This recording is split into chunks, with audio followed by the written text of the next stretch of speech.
ಪ್ರಸಿದ್ಧ ಶಿವಗಂಗಾ ಚಿತ್ರಮಂದಿರ ಬಂದ್ ಪ್ರೇಕ್ಷಕರಲ್ಲಿ ಬೇಸರ.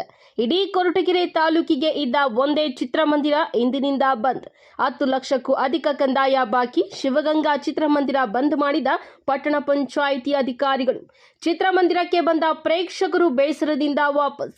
ಈ ಹಿಂದೆ 2 ಬಾರಿ ಬಂದ್ ಮಾಡಲಾಗಿದ್ದ ಚಿತ್ರಮಂದಿರ ಕೊರಟಗೆರೆ ಪಟ್ಟಣ ಪಂಚಾಯಿತಿಯಿಂದ 8ಕ್ಕೂ ಅಧಿಕ ನೋಟಿಸ್ ನೀಡಿದರೂ ಸಹ ನೋಟಿಸ್ಗಳನ್ನು ತೆಗೆದುಕೊಳ್ಳದೆ ಚಿತ್ರಮಂದಿರದ ಮಾಲೀಕನ ಉದ್ದಟತನ.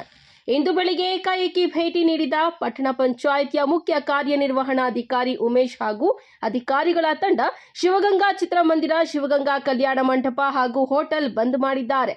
ಮಾನವೀಯತೆಯ ದೃಷ್ಟಿಯಿಂದ ಹೋಟೆಲ್ನಲ್ಲಿ ಇಂದು ತಯಾರು ಮಾಡಿದ ಅಡುಗೆಗಳನ್ನು ವ್ಯಾಪಾರ ಮಾಡಿಕೊಳ್ಳುವಂತೆ ಅವಕಾಶ ಕೊಟ್ಟು ಸಂಜೆಯ ಮೇಲೆ ಅದು ಕೂಡ ಬಂದಾಗಲಿದೆ. ಇದಷ್ಟೇ ಅಲ್ಲದೆ ಪಟ್ಟಣದಲ್ಲಿ ಯಾರೇ ಆದರೂ ಸರಿ ಅಧಿಕ ಕಂದಾಯ ಹಣ ಬಾಕಿ ಉಳಿಸಿಕೊಂಡಿದ್ದರೆ ಅವರೆಲ್ಲರಿಗೂ ಸಹ ಇದು ಎಚ್ಚರಿಕೆಯ ಗಂಟೆ ಎಂದು ಆದಷ್ಟು ಬೇಗ ಎಲ್ಲ ಕಂದಾಯ ಹಣವನ್ನು ಪಾವತಿಸಿ ಎಂದು ಪಟ್ಟಣ ಪಂಚಾಯಿತಿ ಮುಖ್ಯ ಅಧಿಕಾರಿ ಉಮೇಶ್ ಖಡಕ್ ಎಚ್ಚರಿಕೆ ಕೊಟ್ಟಿದ್ದಾರೆ. ಪಟ್ಟಣ ಪಂಚಾಯಿತಿ ಅಧಿಕಾರಿಗಳ ಮೇಲೆ ಬೇಸರ ವ್ಯಕ್ತಪಡಿಸಿದ ಥಿಯೇಟರ್ ಮ್ಯಾನೇಜರ್ ಅನಿಲ್ ಕುಮಾರ್, ನಮಗೆ ಯಾವುದೇ ನೋಟಿಸ್ ನೀಡಿಲ್ಲ, ಕೋರ್ಟ್ನಲ್ಲಿ ಕೇಸ್ ನಡೆಯುತ್ತಿದೆ, ಸ್ಟೇ ಇದ್ದರೂ ಸಹ ಇಂದು ಬಂದು ಬಂದ್ ಮಾಡಿದ್ದಾರೆ ಎಂದು ಹೇಳಿದ್ದಾರೆ. ನಮಸ್ಕಾರ. ಇದನ್ನ ಏನು ಶಿವಗಂಗಾ ಟ್ಯಾಕೀಸು ಮತ್ತು ಶಿವಗಂಗಾ ಕಲ್ಯಾಣ ಮಂಟಪ ಸುಮಾರು ವರ್ಷಗಳಿಂದ ಕಂದಾಯ ಬಾಕಿ ಉಳಿಸ್ಕೊಂಡಿದ್ದು, ಈ ಬಗ್ಗೆ ಸುಮಾರು ಸರಿ ನಾವು ನೋಟಿಸ್ ಕೊಟ್ಟಾಗೂ ಸಮೇತ ಅಮೌಂಟನ್ನ ಸರಿಯಾಗಿ ಕಟ್ಟದೇನೆ ಸ್ವಲ್ಪನೇ ಕಟ್ಟಿ ಕಂದಾಯನ ಸರಿಯಾಗಿ ಕಟ್ಟದೇನೆ ಉದ್ದಟತನ ತೋರಿಸ್ತಾ ಇದ್ವಿ. ಪದೇ ಹೇಳಿದ್ರು. 3ನೇ ಸರಿ ಬಾಗಿಲು ನಾವು ಈಗ ಹಾಕ್ಸ್ತಾ ಇರೋದು. ಹಿಂದಿನ 2 ಬಾರಿ ಹಾಕ್ಸ್ದಾಗೂ ಸಮೇತ ಒಂದು ರಿಕ್ವೆಸ್ಟ್ ಮಾಡಿಕೊಂಡು ನಾವು ಕಟ್ತೀವಿ ಅಂತ ಹೇಳಿದ್ರು ಸಮೇತ ಕಟ್ಟದೇನೆ ಪದೇ ನೋಟಿಸ್ ನೀಡಿದ್ರು ಸಮೇತ ಸ್ವೀಕರಿಸ್ತಿರ್ಲಿಲ್ಲ. ಆ ಕಾರಣದಿಂದ ನಮ್ಮ ಏನು ಮುನ್ಸಿಪಲ್ ಕಾನೂನು ಬಿಟ್ಟು ಈಗ ಅದನ್ನು ಬಾಗಿಲನ್ನು ಹಾಕ್ಸ್ತೀವಿ. ಸರ್, ಯಾವ್ಯಾವ ಸೀಸ್ ಮಾಡಿದ್ದೀರಾ ಸರ್? ಈಗ ಶಿವಗಂಗಾ ಟ್ಯಾಕೀಸು ಮತ್ತು ಆಮೇಲೆ ಕಲ್ಯಾಣ ಮಂಟಪ ಮಾಡಿದ್ದೀವಿ. ಈ ಹೋಟೆಲ್ ಇವತ್ತು ಆಲ್ರೆಡಿ ಅವರು ಕುಕ್ ಬಂದುಬಿಟ್ಟು ಎಲ್ಲ ಮಾಡಿದ್ದಾರೆ. ನಮಗೆ ವೇಸ್ಟ್ ಆಗುತ್ತೆ ಅನ್ನೋ ಕಾರಣಕ್ಕೆ ಅದನ್ನು ಒಂದು 2 ಗಂಟೆ ತನಕ ಅದು ಗಡುವು ಕೊಟ್ಟಿದ್ದೀವಿ. ಅದಾದಮೇಲೆ ಅದನ್ನು ಕ್ಲೋಸ್ ಮಾಡಿ. ಸರ್, ಎಷ್ಟು ಬ್ಯಾಲೆನ್ಸ್ ಇದೆ ಅಥವಾ ಏನಾದರೂ ಮಾಹಿತಿ? ಸುಮಾರು 10 ಲಕ್ಷ ಚಿಲ್ಲರೆ ಅಷ್ಟು ಬಾಕಿ ಇದೆ. ಯಾರ್ಯಾರು ತುಂಬ ವರ್ಷದಿಂದ ಬಾಕಿ ಉಳಿಸ್ಕೊಂಡಿದ್ದೀರಾ ಕಂದಾಯಗಳನ್ನ ದಯಮಾಡಿ ಪಟ್ಟಣದ ಅಭಿವೃದ್ಧಿಗೆ ಸಹಕರಿಸಿ ಎಲ್ಲ ಪಾವತಿ ಮಾಡಬೇಕು ಅಂತ ಕೋರ್ಕೊಂಡಿದ್ದೀವಿ. ಮುಂದುವರೆದು ಯಾರ್ಯಾರು ತುಂಬ ಡಿಫಾಲ್ಟ್ಸ್ ಇದ್ದಾರೆ ಮುಂದಿನ ಹಂತದಲ್ಲಿ ಬೇರೆ ಎಲ್ಲರಿಗೂ ಈ ಥರ ಕ್ರಮಗಳು ಕೈಗೊಳ್ತೀವಿ ಅಂತ. ಸರ್, ಅವ್ರ ಮ್ಯಾನೇಜರ್ ಹೇಳ್ತಿರೋ ಪ್ರಕಾರ ನಮ್ಗೆ ನೋಟಿಸ್ ನಿನ್ನೆ ಕೊಟ್ಟಿದ್ದಾರೆ, ನಿನ್ನೆ ನಮ್ಮ ಗಮನಕ್ಕೆ ಕೊಡ್ದಂಗೆ ಅಂಟಾಕ್ ಹೋಗಿದ್ದಾರೆ ಅಂತ ಹೇಳ್ತಿದ್ದಾರೆ ಸರ್. ಅಂಟಾಕ್ ಕೊಡ್ದಂಗೆ ಅಂತಲ್ಲ, ಕೊಟ್ಟಾಗ ನಮ್ಮ ಸಿಬ್ಬಂದಿಗಳ ಜೊತೆ ಇದರಲ್ಲಿ ನಡ್ಕೊಂಡಿದ್ದಾರೆ. ಮುಂದುವರೆದು ಅವ್ರು ಕೊಟ್ಟರು ಸಮೇತ ಅವರು ಇಸ್ಕೊಂಡಿಲ್ಲ, ಉದ್ದಟತನ ತೋರಿಸಿದ್ದಾರೆ. ಮತ್ತು ನಮ್ಮಲ್ಲಿ ಕೋರ್ಟಲ್ಲಿ ಸ್ಟೇ ಇದೆ ಅಂತ ಏನೋ ಹೇಳ್ತಿದ್ದಾರೆ. ಆ ಸ್ಟೇ ಕಾಪಿನೂ ನಮಗೆ ಕೊಡಲಿಲ್ಲ. ಇದ್ರ ಬಗ್ಗೆ ನಾವು ಮೌಖಿಕವಾಗಿ ಮಾತಾಡಲಿಕ್ಕೆ ಆಫೀಸ್ ಕಚೇರಿ ಕರೆದಾಗ ಸಮೇತ ಅವ್ರು ಬರಲಿಲ್ಲ. ಮತ್ತು ನಮ್ಮ ಪ್ರಶ್ನೆ ಇದು ನೋಟಿಸು ರಿಸೀವ್ ಮಾಡ್ಕೊಳ್ಳಿಲ್ಲ, ಕರೆದಾಗೂ ಬರಲಿಲ್ಲ, ಮತ್ತು ನಾವು ಇಲ್ಲಿ ಬಂದಾಗ ಅವ್ರು ಸಿಗಲಿಲ್ಲ ಅಂದಾಗ ನಾವು ಇನ್ನೇನು ಮಾಡೋಕ್ಕೆ ಸಾಧ್ಯ? ಅದಕ್ಕೆ ಕ್ಲೋಸ್ ಮಾಡಿ. ಸರ್, ಇಲ್ಲಿ ಏನಾಗಿದೆ ಅಂದರೆ ನೋಟಿಸ್ ಅನ್ನೋದನ್ನು ನಮಗೆ ನಿನ್ನೆ ಸಂಜೆ 4:15 ಕೊಟ್ಟಿದ್ದಾರೆ.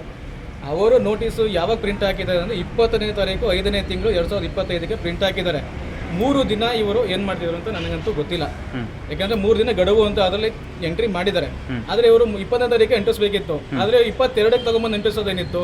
ಏಕಾಏಕಿ ಇವತ್ತು ನೆನ್ನೆ ಸಂಜೆ ಅಂಟಿಸಿ ಇವತ್ತು ಬೆಳಗ್ಗೆ ಬಂದು ಸೀಲ್ ಮಾಡೋವಂಥದ್ದೇನಿತ್ತು? ಗಡುವನ್ನ ಅದು ಎಲ್ಲರಿಗೂ ಕಾನೂನು ರೀತಿ ಇದೇ ಇರುತ್ತೆ ಅಲ್ವಾ? 3 ದಿನ ಏನು ಮಾಡ್ತಾ ಇದ್ರು ಅಂತ ನನ್ನ ಪ್ರಶ್ನೆ ಇದು. ಈ ಹಿಂದೆ ಆಲ್ರೆಡಿ ನಿಮ್ಗೆ 2 ಸತಿ ನೋಟಿಸ್ ಕೊಟ್ಟರು, ನೋಟಿಸ್ ಬಂದಿಲ್ಲ. ಲಾಸ್ಟ್ ಇಯರ್ ಬಂದು ಅಂಟಿಸಿ ಹೋಗಿದ್ದಾರೆ, ಅದು ಸೀಲ್ ಮಾಡಿದ್ರು, ಮತ್ತೆ ಓಪನ್ ಆಗಿದೆ.